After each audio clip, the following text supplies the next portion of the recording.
You guys see my handsome face? We got you. There we go. Good day. Good day, sir. Brian, how you doing? Good, thanks, Randall. William? Pleasure to meet you. Likewise. So, Have you guys met before, William? I've had the pleasure of meeting Randall at a conference in 2018, I think it was, in Arkansas with Graham Hancock, James. yeah. Okay, that was it. I couldn't quite put my finger on where it was. Yeah. Earthkeepers. America Before had not even come out. Graham had just finished writing that book. And joined us at the conference. You were there, of course, and Robert Schock. So it's a wonderful event. Yeah, I mean, I hadn't firmed up any thoughts yet, but I thought if we could somehow maybe coordinate a little bit where there could be some overlap, some connections between our different presentations. And I'm kind of familiar with your work, Brian, not nearly as much as I'm going to be, though, because Robert has been filling me in a little bit. And William, I've gotten more familiar with your work since I met with Warren Sturry and Ryan. I'm talking about Ryan. Yeah, Ryan Tuberville, right? Tuberville, yeah, of course, right. Yeah, great guys. Yeah, they are. And you're in Nashville, right? I'm in Phoenix now, but I was in Nashville. Yeah. Oh, you were in Nashville. Okay. Yeah. There's very interesting links to the Grail mysteries in Nashville. Yeah. Historically, very quickly in 1997, 98, I wrote a book about FDR and his quest for the Holy Grail. Mm-hmm. And along with Nicholas Roerich, a world famous Russian mystic and painter, they sent him to Mongolia looking for signs of the Second Coming and the secrets of the Grail. And there were 100 letters that were written by FDR Secretary of Agriculture, Henry Wallace, to her during the course of this expedition. And they pointed to Nashville as a site where they were going to return the Grail mysteries. Interesting. And I vaguely remember those stories. But obviously you're up on them more than I am at the moment, but I don't remember the Nashville connection. Right. It's something that I turned over. Part of the mystery of the Grail involves the earliest Christian art that portrays Jesus performing the miracles of transmutation with a rod or a wand.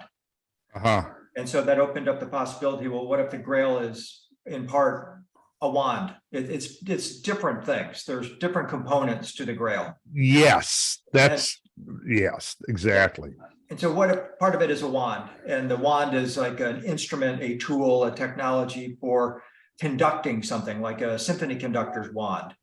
And that then brings in the idea of a tone that transmutes one thing into another. That's essentially what the Grail is about, as I understand it: transmutation, transmuting the human body into a higher celestial form, but also transforming the land, renewing the planet. Yeah, perfect. See, and you said the kind of magic word that that's been my approach, is that the Grail is a symbol for a technology that essentially has been lost, but possibly preserved within certain enclaves for the centuries, but for the most part, lost. And, I was particularly attracted in the stories of the Grail about the wasteland, the recovery of the wasteland, the idea that humans and the land are linked, the king and the land are one. Yeah. When the king is debilitated, the land is debilitated. The Grail is the secret of the recovery of the wasteland, the recovery of the ailing king. And behind there is this technology of rejuvenation. And, I was particularly attracted in the stories of the Grail about the wasteland, the recovery of the wasteland, the idea that humans and the land are linked, the king and the land are one. Yeah. When the king is debilitated, the land is debilitated. The Grail is the secret of the recovery of the wasteland, the recovery of the ailing king. And behind there is this technology of rejuvenation. And so I've looked at it very much within the context of catastrophism. And I think that's where Brian's perspective would come in. Because I'm very much with you, Brian, the whole issue of catastrophism in Earth history and how that has affected the rise and fall of civilizations. And I think we could find some common ground there that we could kind of build a theme around. What are we looking at here, Robert? Are we looking at we're looking at a full weekend. Yeah, it's Friday night, Saturday all day. We're gonna start a little bit later on Saturday because we have the building for the entire weekend. So we would actually have time for like breakfast. Yeah, well, they on site, they have a couple of restaurants, and of course you could stop by the slot machine on your way to speak. Okay. And they have a bowling alley, but the key thing is, like in Sedona, after 10 p.m., the hotels wanted to have a curfew on people hanging out and talking. Yeah. So at least at the casino, that's, as late as they want to stay up, and then their hotel room's right there. And we have that room the entire night too. So Yeah, like if we want to hang out in that room, everybody can hang out in that room. Somebody wants to go, get a drink or something from the bar, they could go get one and bring it back to that room. We could all just hang out in there. If people want to talk and, the mysteries of the Grail till midnight, there's nobody running us out of there. We like that.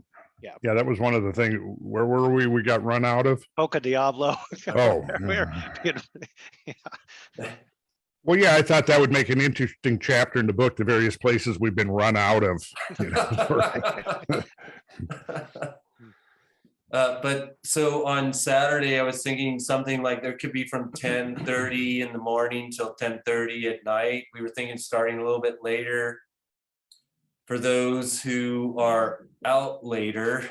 And in the morning, we're thinking of doing some day trips because Montezuma's Castle and Montezuma's Well is right there next to the casino.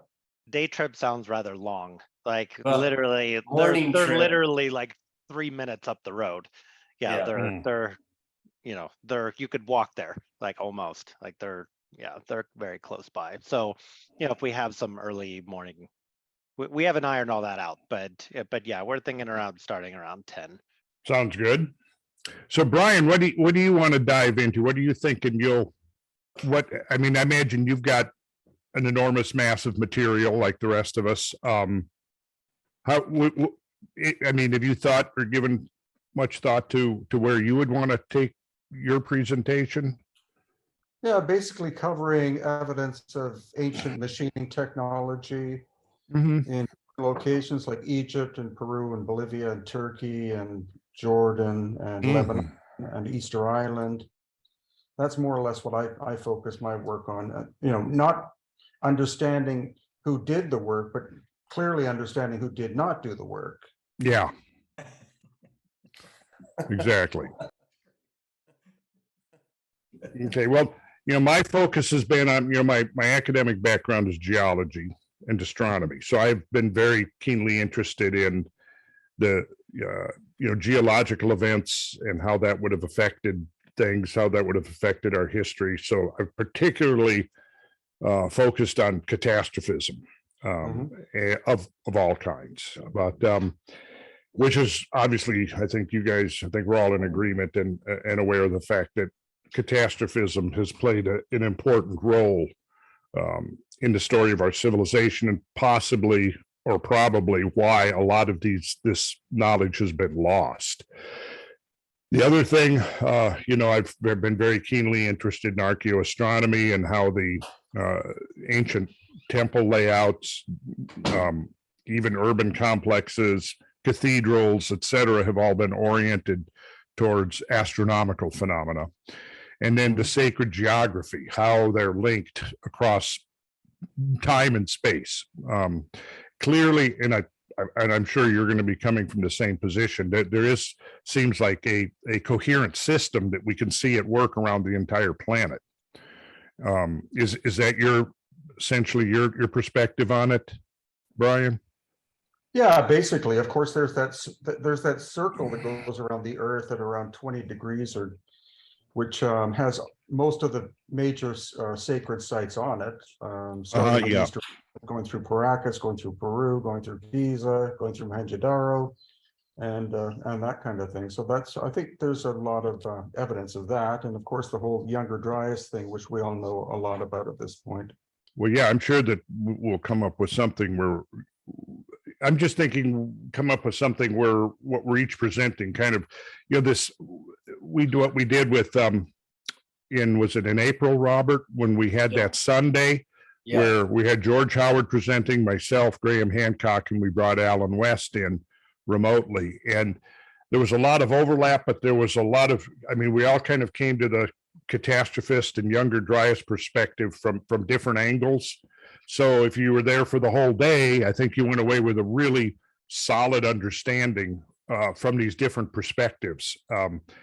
We didn't really spend a lot of time trying to coordinate what we did, but it just kind of came off that way.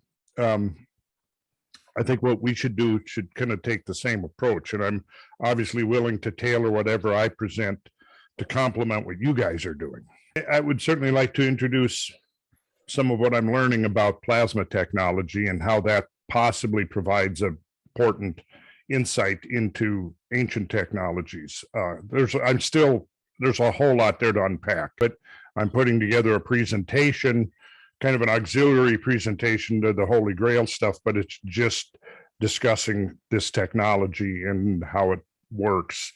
And we had a meeting the other night with a group here near Atlanta. It's ex-Navy SEALs who have an amazing skill set of mechanical engineering background and physics background and so forth. And they are going to attempt to build a prototype under Malcolm's instruction. I don't know if that's going to be done by April, but it might be.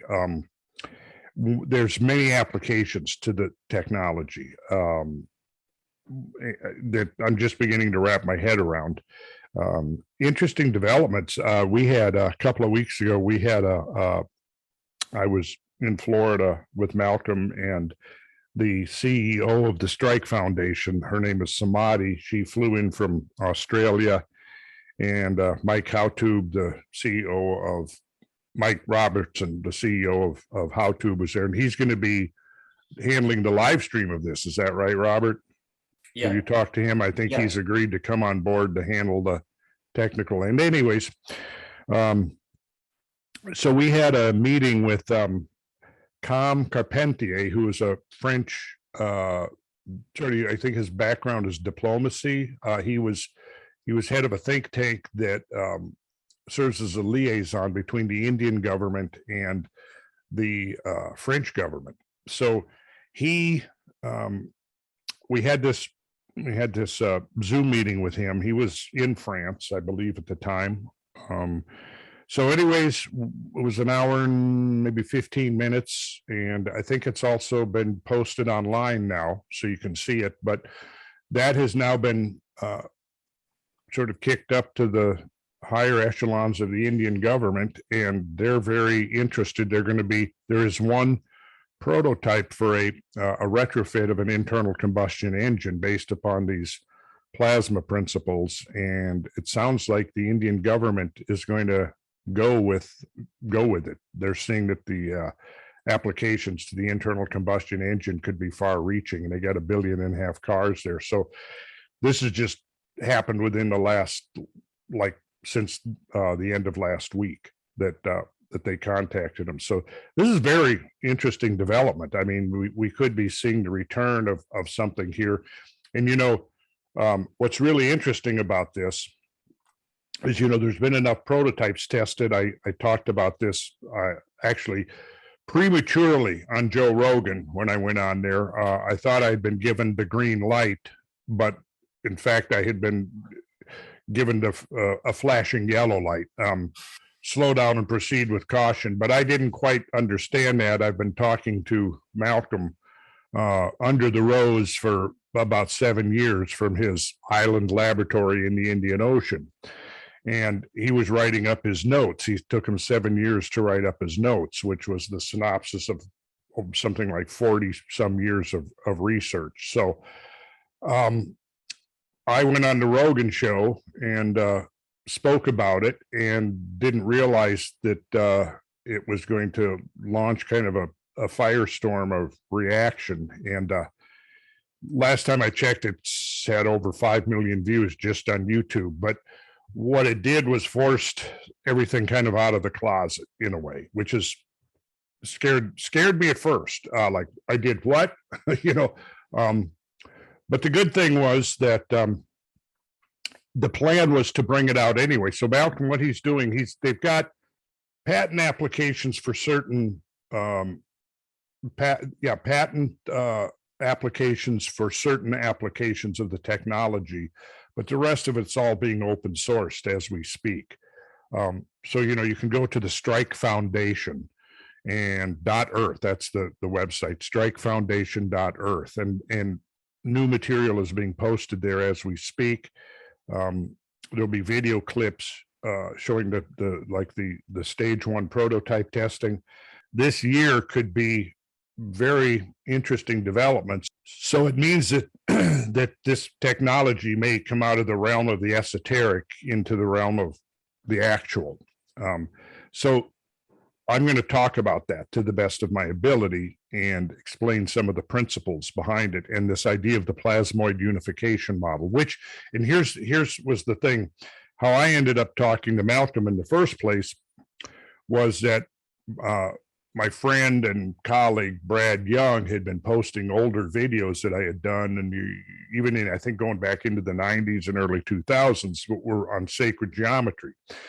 So I'm discussing the geometry and the importance of the sum of the internal angles of the various geometric shapes. Like, let's see if we can get, I don't know if you can see up there, the platonic solids, right?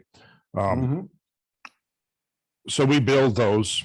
We sell them online, we build them, and I've studied them pretty much in depth.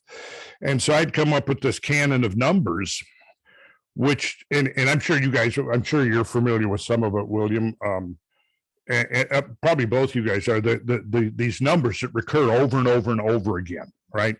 And I'd kind of come to the point where, I was seeing these same repetitive numbers showing up in all kinds of traditions, in architecture, in gematria, where that, the language number substitution cipher, in many different forms. I'm seeing these same numbers and then finding them embedded in natural phenomena and astronomical phenomena, in the distances and the tempo of astronomical phenomena. There's the numbers embedded in nature. So I'm looking at all these numbers and going, well, okay, so this is way, way beyond a coincidence here, right? That we see these same numbers, 432, 864, 7920, the numbers associated with the precessional cycle, the 2,160 years of a platonic or cosmic month.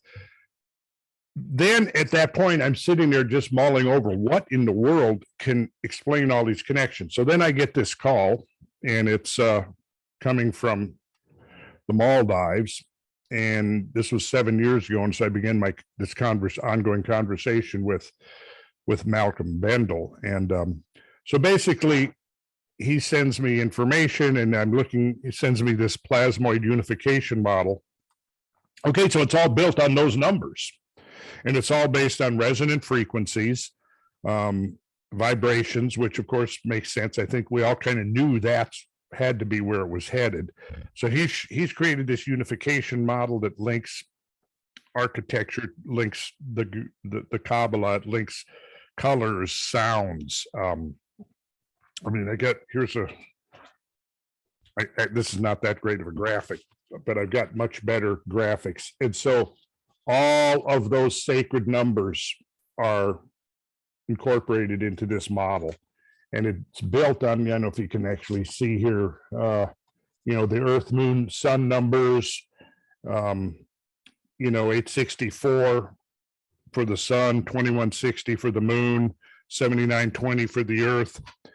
And so he's come up with this whole system of using geometry to create electromagnetic fields that will contain these plasmas to the point where you can actually begin to generate energy. So it starts with a sphere, and then you collapse the sphere along its axis, so the North Pole meets the South Pole in the middle, and that gives you the torus. And the torus is the natural shape of plasmoids, of plasmas. So it begins with that, and then I've got a busted up model. The first model that he built is back here on the table there.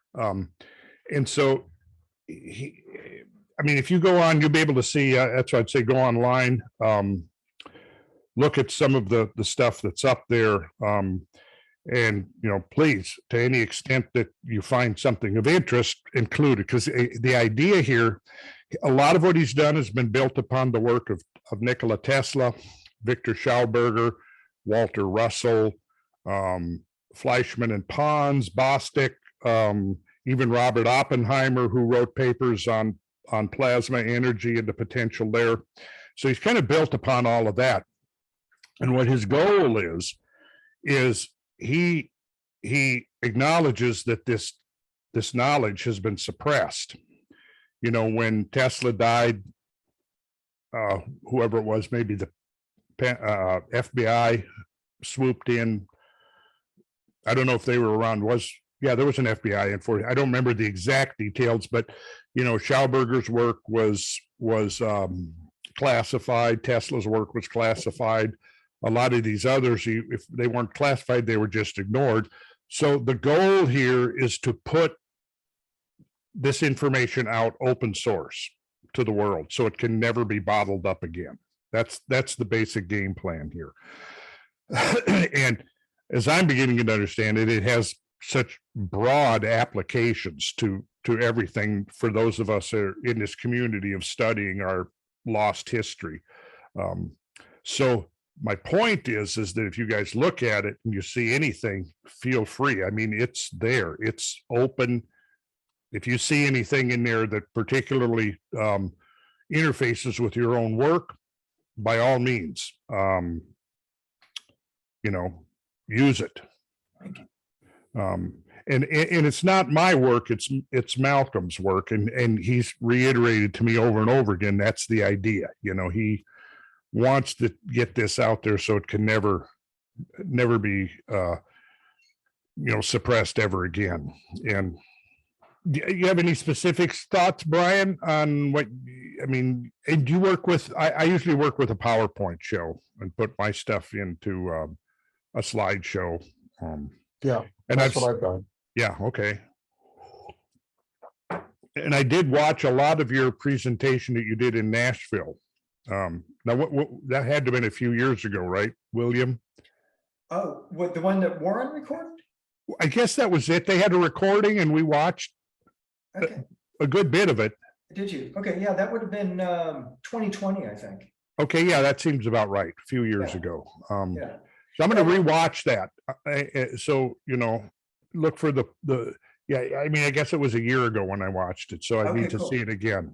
Yeah. And then, you know, as you're refining this, there's a lot about plasma beings as light beings and the Grail mysteries. There we go. I See, mean, that's a this- real yeah, nice tie-in, and the Mhm. catastrophism. Yeah. The Gnostics spoke of the perfect light humans who existed before the time of the cataclysm and crossed Mhm. over. And the suggestion is they too are light beings of some kind, plasma beings. So Mhm. I mean, preserving the plasma technologies Uh-huh. and then bringing them back out at the appropriate time, which is now. Which is now, Yeah. yeah. So we could definitely go in that direction. So several things, I don't know why, it's kind of been blowing my mind. You know, I've been on this curve for years, slowly ascending, and like within the last year or two, it's almost gone exponential. I don't know if you guys have had the same kind of experience, but I think, you know, going on Rogan and doing a lot of podcasts, you know, I interviewed with Tucker Carlson last week. That's gone, or 4 weeks ago, and that just aired. When was it? A couple of days ago. The last, like I said, the last podcast I did on Joe's, I don't know what it's topped out at, but just YouTube alone, it just hit 5 million views. So I don't know what it's done on Spotify. You know, people always ask me about what's my take on UFOs. And I pretty much consistently avoided talking about that for a number of reasons. I don't really go into it. Finally, I was getting asked so much, well, what about UFOs? What's the deal with that? So I said, well, I think that there's 3 explanations. One, we're looking at, you know, people seeing, you know, the Air Force testing high performance experimental aircraft that look unusual. The second thing is natural phenomena that's possibly brought about by geophysical forces. I don't know if you know the work, say, I'm thinking of Paul Devereaux and several others who've come up with, because if you've got a fault line, you've got movement, you can, particularly if it's granitic, you can have piezoelectric effects, which can cause ionization in the atmosphere. Okay, so you're kind of familiar with that work. So I kind of went into that a little bit. And then I said, the third thing is that, well, it's not what people think it is. Well, what is it? Well, it's not what people think it is. So I left it at that. And then there were people online getting like, I'd see right in caps, like, well, what the hell is it then? But so, and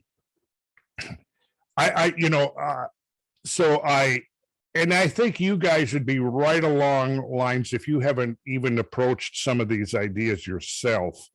I'll go ahead and put it out there. So anyways, I would say, George Howard calls me the other day. He says, Lou Elizondo wants to talk to you. He's got some questions. And I thought, okay, I bet he's heard that. But my take is that, and I certainly don't exclude the possibility of there being extraterrestrial. But I think the other thing we need to consider is that perhaps some of the UFOs, which we now are calling unidentified aerial phenomena, which kind of can now encompass things more like along Paul Devereaux's work rather than something purely technological. But in any case, this has kind of been confirmed to me now that I've been learning about the plasma principles and seeing how the plasmoid technologies might actually be what is the technology that is being used. But to make a long story short, I think we should consider the idea that, first of all, that maybe we're not so much looking at aliens, but we're looking at ourselves. Because if you dive into the traditions, you find this over and over again. The tradition about the great cosmic world tree, and during the catastrophism, people climbed the world tree to escape the great flood and other things. And afterwards, one group of people came back down to earth, and the other group climbed higher up the tree and went to the sky. Our myths are quite literal. And if you take that into account, I think it opens up some interesting possibilities as to the UFO phenomena. And there's quite a bit more to say about that. But, you consider how far we've come in the technologically, industrially, scientifically in the last 300 years. And then you consider that our species has been around for conservatively a couple of 100,000 years, millennia, thousands of years of scientific or technological development could get lost in the noise of 250,000 years of history. And I think we should be very much open to that possibility. And if that is viable, then we have to next ask, well, what form would have an ancient civilization taken? What technologies would have they developed? What's their science? And you guys have probably seen some of the attacks on Ancient Apocalypse and on Graham Hancock coming from the establishment, the archaeological establishment. You guys seen any of that? I mean, it's pretty disgusting, really. But as you go through it, as I have in detail, you find out that there's nothing there. These guys have nothing. They have name calling, oh, Graham's a racist, a white supremacist. Oh, he's spinning conspiracy theories. Like anything outside the mainstream narrative, oh, you're spinning conspiracy theories. Well, I think those guys are about to get blown out of the water, to tell you the truth. I think what we're seeing there is almost an act of desperation. Oh, it is definitely. Yeah. They can't explain how, they can't logically explain how the Great Pyramid was made. They can't explain the Serapeum boxes. They can't explain megalithic at all. They just say, no, it was done using bronze chisels. And it's like, no, that's their explanation still after all this time. Well, it is. And so here's where it gets interesting. Like last night, I had a conversation with Malcolm for about 3 hours And then the other night when we were meeting with the Navy SEALs, he's basically describing one of the things he got into is how you would use this technology to cut and transport stones, which seemed, yeah, okay. I've had this suspicion, the specifics though, I've not had any understanding of how the specifics would work. So he begins to explain to me, and that is something maybe I would try to learn more to bring into the conversation in April, which I think would be a pretty interesting dimension to get into. But like I said, I'm in the early stages of unpacking this information. But anyways, as this goes forward, I mean, if you guys want to, we can have several more conversations, or as many as you want, to refine this, I think, for maximum impact. Yeah, well, I've got a really good big picture here and some direction, so thank you for that. Oh, yeah. Well, thanks for having a meeting here. Pleasure. Here's the new flyer.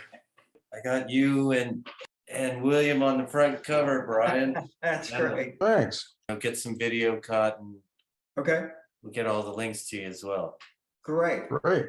Well, I will proceed on this basis then, and if we want to talk again, just let me know. Okay. Super. Excellent. Okay. Good to see you and talk to you, William. You too, Randall, Brian, Darren, Robert, always. Be well, guys. We'll talk soon.